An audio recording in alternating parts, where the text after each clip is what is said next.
It's been 11 to 12 years since I first started Hunter x Hunter and had my first experience with the Hunter exam. This video will be sort of a retrospective of my reread of the Hunter exam for the first time in a while. The Hunter exam is the very first arc of Hunter x Hunter. I watched it about 3 to 4 times growing up, and I liked it a lot as a child compared to the other arcs of the series, strangely enough. But didn't care for it much as I grew up and moved on with my life. With that said, before anything else, I want to establish that I was 11 to 12 years old when watching the remake of this series when it first came out, and I remember liking it so much that I'd go on to watch the older version of it online just to get further into the series, and then go on to read the manga online, keeping up with the series from there. I say this because I want viewers to understand that while I remember a lot of the more impressionable moments of the series, I do believe that my understanding of the characters in the series of Hunter x Hunter are not all there currently. My perspective on stories have changed a lot since I've gone on with my life, read more, and started YouTube. So I've decided to read through the story again in order to get a better understanding of it and the cast. And lastly, to be ready for the series return. With that said, in this video I'll be providing my thoughts of the Hunter exam, talking about the characters and arc itself, things I like about it, and mentioning some things here and there about the manga, so there will be spoilers. Overall, this video is primarily made to share how I perceive this arc after 10 years of first seeing it, as the title suggests. So, with that said, let's get into it. To give a brief overview of this arc for those who for some reason haven't watched or read it, although I heavily recommend you do, Hunter x Hunter begins with the examination of what a hunter truly is. Those who are captivated by strange beasts, secret treasures, unexplored frontiers. The unknown factor to each of these things is what draws the natural curiosity of the human. Those who seek this are hunters. We're then introduced to our first protagonist of the four, Gon Freaks. Gon is an interesting child overall. From what I remember in this first arc, he's someone who hates feeling inadequate and is very stubborn when it comes to doing things in the way that he believes is correct. But this doesn't mean that what he's doing is actually correct. Gon is more than this though, I want to find him interesting, and I will dive into more of his character as we meet other key players of the arc. To make this beginning segment quick, Gon catches a massive fish for his aunt, as they had made a deal for him to take the Hunter exam if he were able to complete this task. Gon gets the approval and heads to meet what is basically his pet fox bear before heading off. We then get a brief flashback as to how he's come to adopt this thing. Here, we're introduced to Kite. Correct me if I'm wrong, but I don't remember this being in the anime. However, it's still a nice flashback. We see Kite save a younger Gon from the parents of the fox bear that he's adopted. Due to his belief that animals that hurt others cannot live, he kills the parent, and he proceeds to scold Gon for being out in the forest without any protection and without realizing the dangers of the forest. He then tells Gon that he's going to put down the child of that fox bear, but Gon refuses to allow anything to happen to it, making Kite recognize Gon as Jing's child. For those who don't know, Jing is a legendary hunter who refuses to upgrade himself to the highest level of hunter because he doesn't really feel like it. He's one of those characters. So Gon and Kite speak for a bit as Kite tells Gon about his hunt for Jing, and how this is his final test to obtain Jing's stamp of approval and a lot more. This is how Gon would obtain information about his father, despite his aunt never sharing any details of him. Gon then comes out the flashback and speaks to the fox bear that he's raised, telling him that it's time for them to part ways, because a hunter will sometimes do things that animals will not like, and even hate at times. And the king of the forest cannot be friends with someone like that. The fox bear, Gon, understands. He walks away, and Gon runs away, waving goodbye to him. But there's a tiny panel where Gon's face is hidden, and there are shades of black in the back. I do interpret this as how he truly felt about doing what he had to do. Gon goes on to speak to his aunt right after this, saying that being a hunter is an important job, so important that family comes second. The job isn't for weaklings.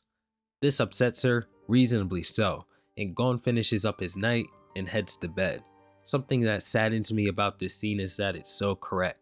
From my perspective, this is truly the approach that you need to take when you want to attempt to follow the path that you truly desire. You need to want it above anything else, and Gon's character does a great job at displaying this, not only here, but throughout the entire arc. Gon is hurt by the decisions he's making in preparation of this journey, but he still understands what he must do. I didn't really care for Gon individually as much as I cared for the overall plot and character dynamics of Hunter x Hunter as a child, but now that I'm older, I really appreciate his character a lot more already, and I just wasn't picking up on little things like this. Gon goes on to leave Whale Island and get on the ship. As all who are familiar with the series know, this is when we're introduced to our second protagonist, Kurapika, and our third protagonist, Leorio.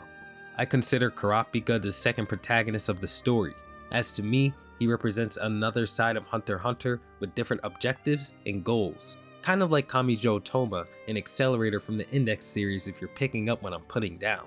Kurapika introduces himself as the last of the Kurta clan. His reasoning of becoming a hunter lies behind the massacre of his people and exacting revenge on those who did it, the Spider. Kurapika is warned of their strength, but he states that he does not fear death, but only the chance of his rage fading, a glaring weakness within Kurapika that's introduced to us right away. I recognize Kurapika as the most intelligent character in the story, but his inability to control such rage in the face of the Spider has always caused some issues when confronting them. You cannot be emotional and logical at the same time, or at least be as logical as possible when your emotions are in the way. I believe the thought process between the two states of mind contest one another, so I can see why Kurapika is set up to be the kind of character he is. Completely driven by rage, but is supplemented with tons of intellect to keep himself alive. It's also tragic as well, with this story having 4 protagonists. If I had to bet on any one of them dying, it'd be him, and I'm sure Togashi wouldn't mind using him as an example for his readers. To speak about Leorio, he says that he wants to be a hunter simply for the money, but Leorio has a bit more nuance. When losing a friend of his, the only reason this friend couldn't be helped was because he did not have the money to afford treatment. Leorio wants to obtain money so he can become someone who can treat those who cannot afford treatment. Overall, he's a pretty good person. Both Leorio and Kurapika are quite hot-headed in their introduction within chapter 2, as they bicker with one another to a point where they take jabs at their respective purposes and decide to fight outside. Interestingly enough, Gon responds to this by observing that something was bothering the two and says if you want to know a person, find out what makes them angry. As the two begin to fight, the ship rocks a bit too hard and someone falls off. Gon running in between the two and jumping off the ship to save this person, and Kurapika and Leorio respond by each grabbing one of Gon's legs so he doesn't fall off the ship. This scene, despite being quite simple, tells me a lot about Kurapika and Leorio. Maybe it's because I know a bit about them already, but even if I didn't, Gon paints it out quite clearly for the viewers. They were hot-headed because their individual purposes as human beings were disrespected by one another, but they had enough self-control and decency as people to drop their anger in order to instinctually rescue someone that they didn't know. The next chapter gives us another similar scenario. The trio is faced with their next test, this one proctored by an older lady. The question proposes, if you have to save either your mother or your loved one, who would you choose? Kurapika hears this and overcalculates, eventually arriving to the correct answer. Gon is so baffled by the question that he accidentally arrives to the correct answer, and Leorio is overcome with intense anger. Instantly. To him, there is no correct answer to such a thing, and it's a question that shouldn't be asked. Remember what Gon said, if you want to know a person, find out what makes them angry. I'm moving past this part quick, but Leorio's given another question by the old lady similar to the previous one, and he snaps. He goes in to attack the lady, but Kurapika protects her and says that Leorio passed. They all did. There is no answer to the question. Even after this interesting moment, Gon makes it infinitely more interesting. He goes on to propose this question after understanding that his failure to answer was the correct choice. What if one day you really have to make a choice like that? What then? Really? This is a question that hit me harder as an adult than as a child because I didn't even remember that question at all. The old lady thinks to herself that Gon understands the purpose of the test and is to be ready for such crossroads in life.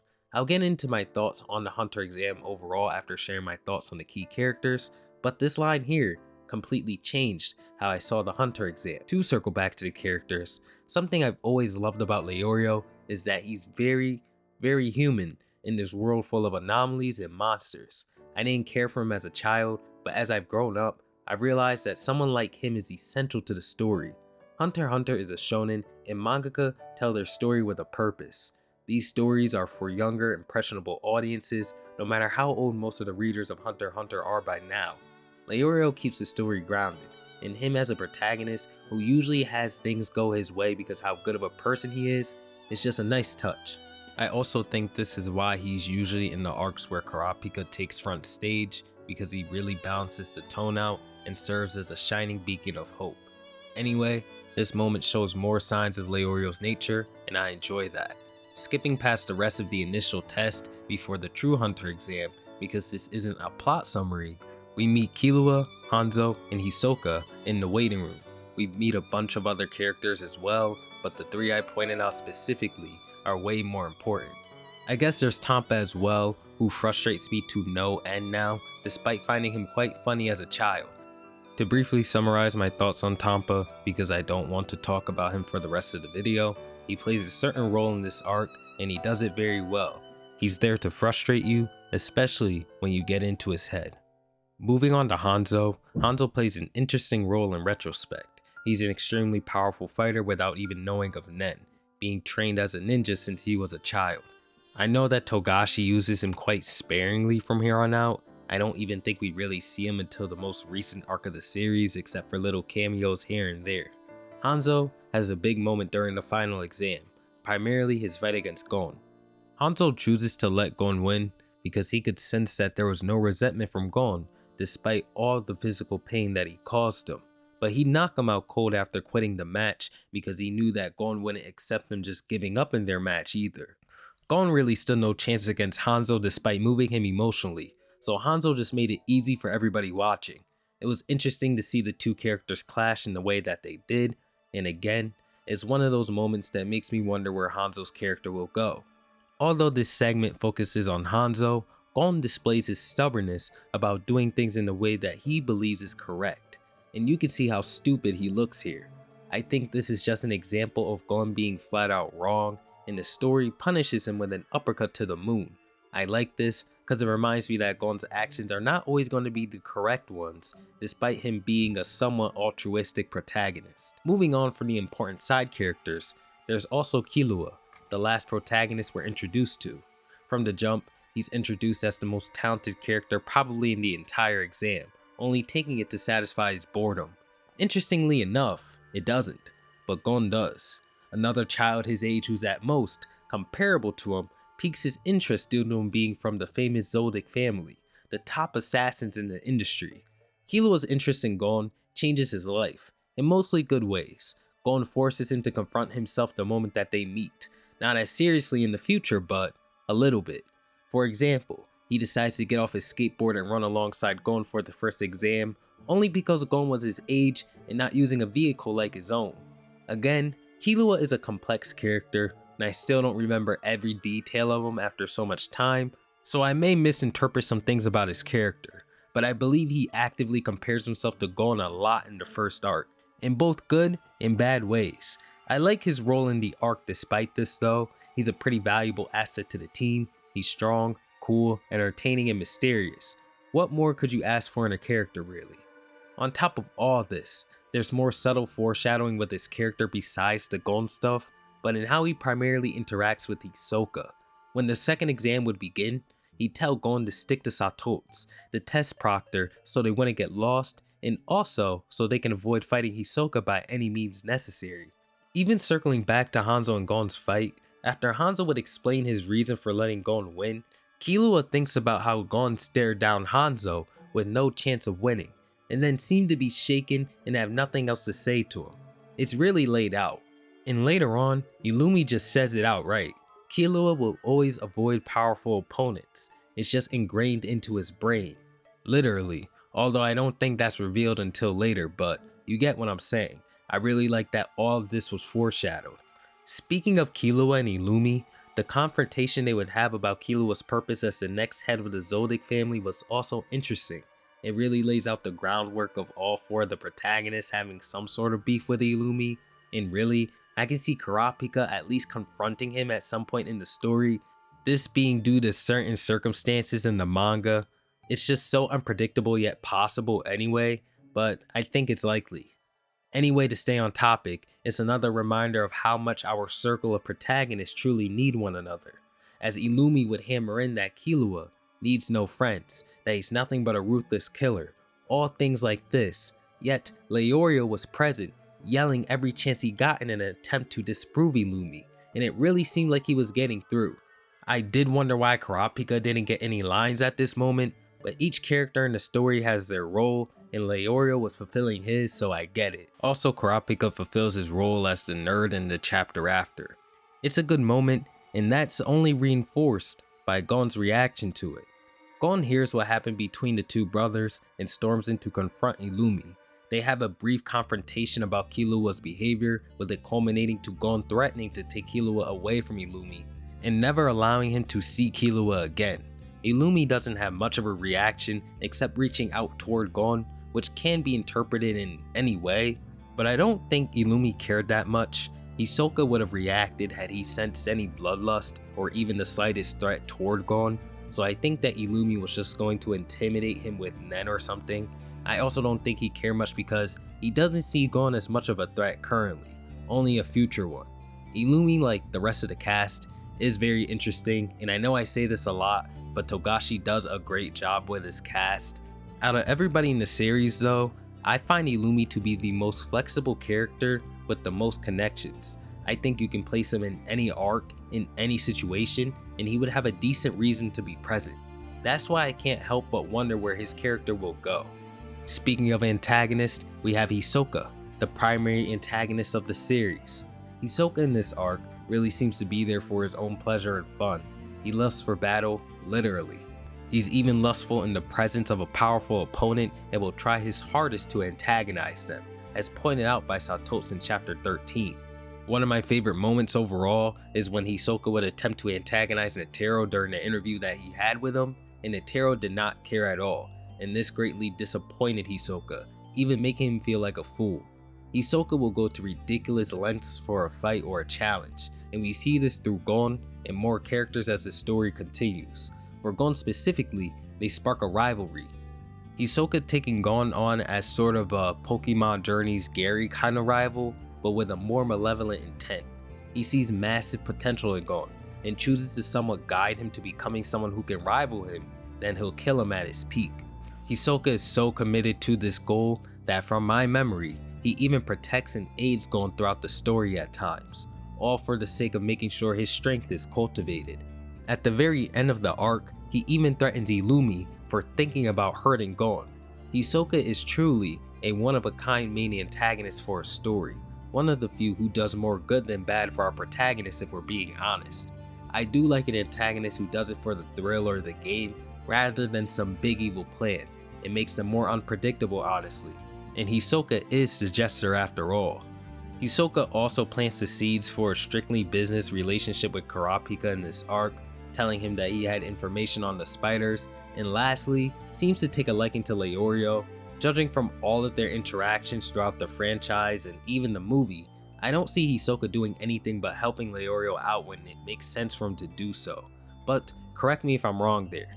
It's really hard for me to pinpoint Hisoka's thoughts on Killua, because he does openly express interest in fighting him before anybody else in the exam, judging from his interview with Netero in chapter 32, but Killua is still off limits to him due to Illumi's presence. I'm also sure that he's aware of Killua's cowardice. Overall, Hisoka is as great as I remember him to be. Lastly, we have the chairman, Netero. Netero enters the arc to give all the hunters another chance at the exam, but in chapter 13, we get the most out of him when he would issue a personal challenge to Gon and Killua to steal the ball from him. If they can steal it from him, they'll get their licenses instantly. The reason he does this is because he's bored, and because Killua was complaining about the exam being too easy. Gon and Killua get somewhat close to winning, but Netero basically blitzes them and takes the ball back. He's toying with them, but will go all out if necessary, so the task is impossible for the two at their level. Killua, realizing that Netero is only using his right leg and left hand to keep the ball away from them, gives up, whereas Gon stays and keeps at it. Gon understands that he can't win, but at least wants to get to the next stage of the challenge, this being to force Netero to actually use his other hand, a stark difference in how they tackle their challenges. Gon eventually forces Netero to use his other hand, not really out of skill, but Netero choosing to protect him, because if he didn't, Gon probably would have died or Netero himself would have taken some damage, but despite that, Gon got him to do it. He celebrates and collapses out of exhaustion, and Netero can't help but be charmed and asks for a delay on the next exam so Gon can get some rest. Netero seems to be a seeker at his core, someone like Hisoka, constantly looking for something to test himself. In this world, and unlike Hisoka, nobody can rival him. I also like that Netero is a man who focuses on his duty and problem solving as well, living up to his title of chairman. He ignores Hisoka's taunts to fight because he has a job to do. He does a great job at not only reprimanding Menchi, but working with her to find a compromise for her extremely difficult test, and overseeing the debate about Killua's eligibility to be a hunter, allowing everybody to have their thoughts be heard while laying down the rules and sticking to them. He reminds me a lot of Whis. He's a power ceiling and sticks to his role while sometimes stepping a tiny bit out of line using loopholes to help the protagonist, but even then, he always does what he has to do, and nothing more. Moving on from my thoughts of the characters, I like to speak about the Hunter exam itself. And the Hunter exam reminds me a lot about life itself. Not the literal exams, but the lessons you can take out of the exams and how they're overall set up. As Satot says, the Hunter exam is rigorous. If you lack necessary ability, too bad. If you're unlucky, too bad. Examinees aren't above sabotaging each other either, as you saw. It's just like real life, honestly. Failure in life is always connected to at least one of these reasons after all, and that's something you need to be okay with in order to succeed. Sometimes you will just not be enough, or you'll be dumb unlucky. Oh well, try again if that's the case. The unlucky aspect is reinforced by the cooking exam as well. None of our heroes even knew how to cook, and only had a chance at passing because Hanzo and Kurapika were in the exam. And even with that chance, it still wasn't enough, as they were even more unlucky having Menchi as the test proctor. Thankfully, Netero was there to prevent everybody from failing, but yeah. There's also the third exam where our heroes had to go through the trick tower through majority rules, and face the prisoners who had all sorts of gimmicks and tricks up their sleeves. Problem solving was primarily the test here. I mean, even the ending with Gon thinking of the idea to take the 5-man rigorous path that was next to the 3-man easy path, then break the wall in between them so all 5 characters in the group can enter the 3-man easy path, was ingenious and certainly a part of the design within the test. It really is a good display of what happens when you think outside of the box. The character certainly had to be competent in a couple of things to get through that one, not just strong. Lastly, there's the exam where the characters hunt down the pins of the others, and that was another exam of competence in my opinion, but like with all others, luck played a role into it as well, like it does with everything in life. I love it all. The Hunter exam has random ass tests, and you better pray that the batch of tests you get fall in line with your skill set, because although you can be the strongest person in the world, if you get hit with the wrong proctor in exam, it will not matter. Life just works that way when it comes to jobs, exams, or really anything as well. I don't want to get into it too much, but Togashi does a really good job at poking his readers' mind and forcing them to think about the story a bit more than what's just being shown. The settings and the characters are both phenomenal for a first arc, but maybe I'm a bit biased as I have tons of experience with the story growing up, and I can be prone to romanticizing it. One last thing I want to talk about before wrapping things up is the art. Togashi seems to realize his art style extremely quick in this arc, with it becoming way more sharp after the first 7 to 8 chapters. On Shonen Jump app, there is a note of the Sailor Moon artist helping him with his art in the first set of chapters, so maybe that's why.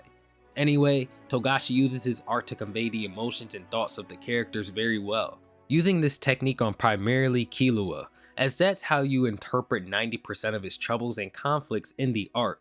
But there are also moments with other characters, like the previously mentioned first chapter showing Gon running away from the Fox Spear. I do have to say that I laughed pretty hard when I saw Kurapika and Leorio's introduction page in chapter 2 though, because Kurapika just looks ridiculous. I think that overall summarizes my thoughts and experience with the first arc of the Hunter exam. I walked out of this arc with a greater appreciation for Togashi's storytelling now that I'm older and all, and I really see it as an arc that just hammers down how life can be at times. Unfair, yet so much fun when all things go correct. Sometimes you'll be tasked with extremely difficult choices or be dealt a hand that you couldn't possibly prepare for, but in the end, you still have to deal with it the best that you can. And I believe being a hunter embodies that pretty well, just a pretty competent, well-rounded problem solver with a hint of ambition. I don't really think you can be someone who can explore and experience the unknown if you don't fit the criteria anyway. Here wraps up all of my thoughts of the hunter exam, and I hope you guys enjoyed the video.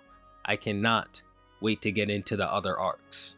With that said, thank you guys for always watching. I always appreciate the love and support, and I'll catch you on the next one. Peace out.